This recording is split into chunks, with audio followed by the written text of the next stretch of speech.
So you have to have that 1 foot in the quantum world, 1 foot in the real world, and you got to be able to straddle both worlds, because we're human beings. We have physical bodies, and we're here to experience life, and we're on our own paths. But you have to be evidence-based, and you have to look. So I do think that it's important that people do continue doing the work, because it keeps them conscious. And by the same means, there are people who have healed, and I have sat down to dinner with them, and I say to them, hey, why don't you tell your story to the audience, you know, of how you overcame your genetic disorder. And the person who's had a terrible, turbulent past that was a really angry, bitter person looks at me and says, I can't even remember my story. Like, I'm so over that. I'm not telling the story of my past. I want to tell the story of my future. In fact, people who do this work, they believe in their future more than they believe in their past. You know, people who wake up every morning being defined by a vision of the future, they're more in love with their future than they are with their past. They're romancing their future every day instead of romancing their past. And the side effect of that is those opportunities that begin to show up. So the people who heal, they have said to me, hey, that was one of the best challenges of my life. I'm ready for the next one, you know. They're not shrinking from life. They're like, I was more alive than ever before. So they wanna test their skill sets, and they're not contracting. So I think a lot of people that heal then go about the business of doing even more amazing things. Whether you know, they create a psychiatric hospital, or they start a foundation, or I mean, there's people that are doing amazing things. But their disease now becomes their greatest teacher. Mm-hmm. They'll tell you it was my greatest teacher. When they don't overcome it, then of course it's their nemesis. But people who actually execute, they'll say, I bless my father. I would never be the person I am today if I didn't have that experience. So now their own personal transformation causes them to look back at their entire past and say, I don't want to change anything in my past that brought me to this.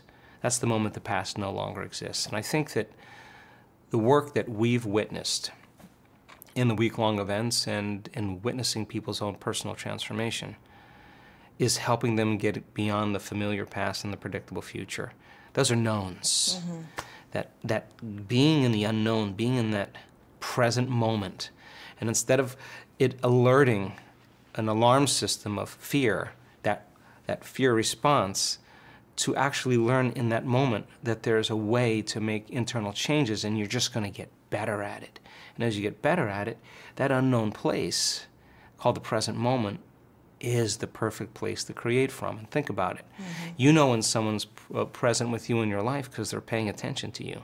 And you know when they're not present with you because they're not paying attention to you. And if where you place your attention is where you place your energy, and you practice every day self-regulating with your eyes closed to create brain and heart coherence, and you know how to do that, and you can be present with your husband, present with your children, present with your coworkers, present with pain, present with whatever, where you place your attention is where you place your energy. And if you're in the present moment, you got a lot of energy to execute now. And I think that that's a skill, that the more you practice it, the better you get at it. Absolutely. And it just tapping into that present moment, infinite possibility, feeling that coherence and those elevated emotions, it makes forgiveness a lot easier, which is, you know, one of the main key ingredients to healing, right? Well, imagine forgiveness, right? Because I think there's a biology to forgiveness. We've measured oxytocin levels in our work, and oxytocin is the love chemical. In fact, when oxytocin is at its height in vertebrates, the mother, the female, is bonding to the offspring, and as it grooms and touches and licks and rubs, and it's a limbic brain function, and the act of bonding starts releasing oxytocin, right? By the same means, when you're in a honeymoon stage of a relationship and there's a lot of intimacy, oxytocin levels go up and it creates monogamy, it creates a bond, a union, right?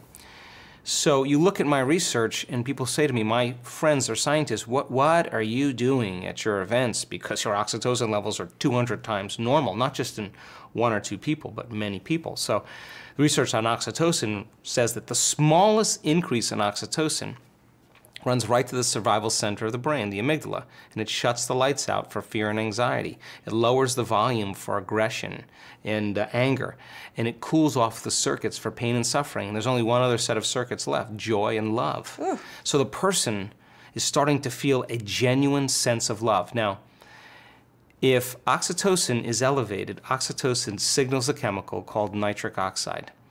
Nitric oxide signals a chemical called endothelial-derived relaxing factor. That's just a big word that causes a relaxation in your arteries, in your heart, in your lungs. So just like when your sexual organs get aroused and there's blood flow in there and there's activity, imagine the same intensity in your heart. Now the person's heart, literally, physiologically, is going to swell. They're going to feel full. They're going to feel energy in their heart. That's exactly what switches the heart on, and that's a different consciousness, right? So imagine when that occurs, oxytocin levels go up like that. Imagine feeling so in love with everyone, so in love with life, that the research shows on oxytocin that it's impossible to hold a grudge when you're in that state. In other words, you say, I feel so amazing, I don't want to lose this feeling. Hey, I take my attention off you. But if you're feeling the emotion from the event, the emotion is going to cause you to keep your attention on that person. So forgiveness, in a sense, is overcoming yourself, overcoming the emotion, and taking your attention off that person. And you free yourself, and you free them. And I mean, who is worth giving your life force to? No. Nobody, right? Especially them. Right, especially them, right. So it's not like you have to try in this state to be forgiving. It's really the side effect of a shift in consciousness. Yeah. And you would never judge them, because I think after a few times of judging them, you'd go, oh, I lost the feeling, right? And so then you'd go, I got to get it back, and I'm not going to do that again, right? So that's the beginning of unconditional love. I mean, when you feel so happy with yourself, you allow people to be however they want to be, and the side effect of that is you're joyful. You only lose joy when you're judgmental or frustrated with everything around you. So that is the natural state of being when we're not in survival. And I say that you can teach people how to do that, and do it so well that when that system switches on, 1,300 to 1,400 different chemicals are released in the body that begin to regenerate and repair the body. You're going to get the body's natural flu shot. Your immunoglobulin levels are going to go up dramatically. Your telomeres are going to lengthen. There's growth going on. There's time for regeneration.